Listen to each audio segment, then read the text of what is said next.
ऊर्जा होते हैं तथा युवाओं की शक्ति का समाज एवं देश के विकास में महत्वपूर्ण योगदान है। अतः ये अति आवश्यक है कि नशा मुक्त भारत अभियान में सर्वाधिक संख्या में युवा जुड़ें। देश की इस चुनौती को स्वीकार करते हुए हम आज नशा मुक्त भारत अभियान के अंतर्गत एकजुट होकर प्रतिज्ञा करते हैं कि न केवल समुदाय परिवार मित्र बल्कि सभी को भी रहीम ने जो आपसे कहा कि हमारी एनकॉर्ड की एक टीम बनी है under the chairmanship of deputy commissioner साहब, उसमें आई वुड लाइक टू रहीम add this that we have to survey around 100 families per decision। तो 100 फैमिलीज को कवर करने के लिए हमने पाँच व्यक्तियों की, जिसमें आपका लंबरदार है, चौकीदार है, उसमें फिर उसमें बीट पुलिस वाले हैं और आशा वर्कर हैं और उसमें एक BLO है, बूथ लेवल ऑफिसर। वो 5 लोगों की एक कमेटी बनी है and they would be covering 100 families पर तहसील। तो आज से बिलावर में और बसोली में सर्वे स्टार्ट हो चुका है। बाकी जो तहसीलें हैं विद इन 1 और 2 डेज वहाँ पे भी सर्वे स्टार्ट हो जाएगा। तो कहने का मतलब है कि गवर्नमेंट इज एक्सटेंसिवली कोशिश कर रही है कि हम उन लोगों तक पहुँचे जो इस बीमारी से ग्रसित हैं। अब ये तो एक बात रहेगी। दूसरी बात ये है कि जैसे हम सब जानते हैं कि मैं ज़्यादा नहीं बोलूँगी, आई जस्ट टेक 2 और 3 minutes of yours. Mother is the cradle of civilization. माँ जो है, जो भी हमारी सभ्यता है, माँ जो है वो उसका जन्मदाता कौन है? माँ। तो आई स्पेशली एड्रेस द लेडीज कि औरतों के ऊपर एक बहुत बड़ी जिम्मेदारी है। सोचना ये है कि अगर कोई बच्चा जो है वो इस तरफ, जो नौजवान बच्चा है वो क्यों जा रहा है इस तरफ। पहले ड्रग एडिक्ट संख्या, अब मैं आपको नंबर नहीं बता सकती, बट इतना है कि पहले जो संख्या थी ड्रग एडिक्ट्स की और आज जो संख्या है ड्रग एडिक्ट्स की, उसमें बहुत ज़्यादा there is a huge gap. अब वो गैप क्यों है? आज हर घर में तो नहीं हम कह सकते, बट जो बच्चे हैं वो इसकी तरफ अट्रैक्ट होते हैं, आकर्षित होते हैं। क्यों होते हैं? There is some reason. और मुझे जो लगता है कि हम लोग अपने बच्चों की सही तरीके से परवरिश नहीं कर पा रहे। क्यों सीपीओ साहब, यू एग्री विद दिस? क्योंकि अगर बच्चा जो है और उसमें माँ की सबसे बड़ी जिम्मेदारी है, चाहे वो एक लड़की है चाहे वो लड़का है, माँ को, क्योंकि बच्चा जो है वो सबसे पहले, उसका टीचर कौन है? स्कूल में जब वो जाता है उसकी टीचर, पर पहला टीचर कौन है? वो है माँ। तो माँ का फर्ज बनता है कि बच्चे की परवरिश अच्छी हो और फिर बाकी जो आपके रिलेटिव्स आते हैं, आपके पिताजी आते हैं, ग्रैंडफादर, ग्रैंडमदर, वो बात की बात है।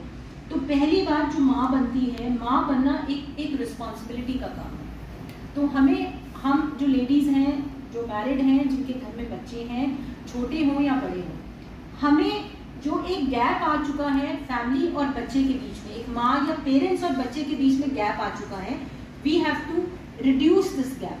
उस गैप को हमें कम करना है ताकि अगर बच्चे को नौकरी नहीं मिलती है या उसको कोई और तकलीफ है, वो अपने पेरेंट्स के साथ या अपने फैमिली मेंबर्स के साथ वो शेयर कर सके जो उसको प्रॉब्लम, क्यों ड्रग्स क्यों लेते हैं, ताकि वो जो उसकी प्रॉब्लम्स है वो अपनी प्रॉब्लम्स को भूल जाए। तो हमें ऐसा एक एटमॉस्फेयर अपने घर में बनाना है कि हमारा बच्चा जो है उसको जो तकलीफ है वो हमारे साथ शेयर करे और ड्रग से बचे। तो कहने का ये मतलब है कि और लेडीज, माँ की सबसे बड़ी जिम्मेदारी ये होती है कि वो देखे कि मेरा बच्चा जो है, क्या वो मेरा बच्चा मेरे साथ अपनी बात शेयर कर रहा है, चाहे वो लड़की हो चाहे लड़का।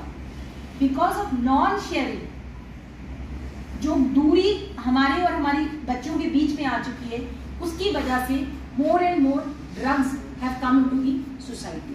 सो it is our responsibility and the pledge which we'll be taking today, with this pledge we take the responsibility. कहने की कोई जरूरत नहीं, वो अपने आप ही भागता है इस तरह।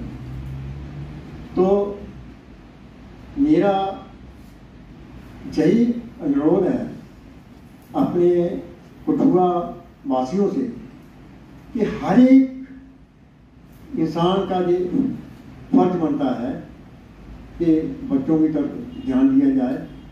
कोई भी बच्चा, किसी का बच्चा कहीं भी किसी को ऐसे लगता है कि ये कहीं गलत जा रहा है तो उसको हाईलाइट करना चाहिए, समझाना चाहिए। तो मैं आशा करता हूँ कि हमारे जो सोशल वेलफेयर डिपार्टमेंट है, जैसे ये और फील्ड में काफ़ी सक्रिय हैं, तो इस तरफ इनका भी अच्छा भाग रहेगा। नमस्कार। Thank you sir. जो आपकी सजेशंस और जो आपने एडवाइस दी है उस पर हम खरा उतरने की कोशिश करेंगे सर।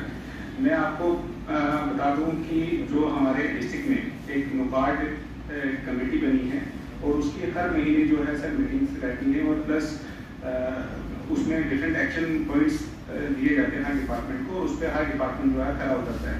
तो मैं डी साहब की अध्यक्षता में वो कमेटी वर्क करती है और मंथली रिपोर्ट पर एक्शन टेकन रिपोर्ट देती है। अब मैं चाहूँगा वर्दी एडीसी मैम से कि वो अपना इस ड्रग डिमांड रिडक्शन पे अपना मार्गदर्शन दें और फिर उसके बाद मैं सर आज सोशल वेलफेयर की ओर से एंटी ड्रग्स पर एक प्लेज का जो किया गया, क्या कहेंगे इस पर आप? देखिए, आज 26 जून है और ये international day against drug abuse मनाया जाता है अक्रॉस कंट्री और अक्रॉस नेशंस। तो मकसद यही है कि जो ड्रग्स है उसको कैसे कम किया जाए, उसका सेवन सोसाइटी में, और ये जो मेनस है कैसे सोसाइटी से एरेडिकेट किया जाए और लोगों को कैसे तरक्की की तरफ लाया जाए ताकि सोसाइटी भी स्वस्थ रहे, सोसाइटी भी जो है प्रोग्रेस करे और नेशन एज ए होल भी प्रोग्रेस करे। तो इसी के चलते आज एक प्लेज सेरेमनी रखी गई थी कॉन्फ्रेंस हॉल में, जिसमें डिफरेंट स्टेक होल्डर्स ने पार्टिसिपेट किया, जिसमें सोशल वेलफेयर डिपार्टमेंट के मुलाजमीन थे, हमारे सीनियर सिटीजन्स एसोसिएशन के मेंबर्स और जो सीनियर सिटीजन्स थे वो उन्होंने पार्टिसिपेट किया, प्लस प्लानिंग ऑफिसर्स थे, प्लस हमारे रेवेन्यू ऑफिसर्स थे। तो इन्होंने पार्टिसिपेट किया। मकसद यही था कि जो उद्देश्य है इस नशा मुक्त का ये जन जन तक जाए और जो लोगों को मोटिवेट किया जाए कैसे वो इस लत से बाहर निकलें, जो ऑलरेडी इसमें ग्रसित हो गए हैं, उन बच्चों को कैसे बाहर लाया जाए और उनको कैसे सोसाइटी का पार्ट बनाया जाए ताकि सोसाइटी भी प्रोग्रेस करे, नेशन भी प्रोग्रेस करे और हम जो है डेवलपमेंटल कामों पे ज़्यादा फोकस करें रादर देन ये जो ड्रग्स हो गया, नारकोटिक्स स्मगलिंग हो गई, ये जो सोसाइटी में आजकल जो इवेंट्स चल रहे हैं उन पे ज़्यादा फोकस ना किया जाए और लोगों को अच्छे कामों की तरफ रागिब किया जाए, लाया जाए। जी।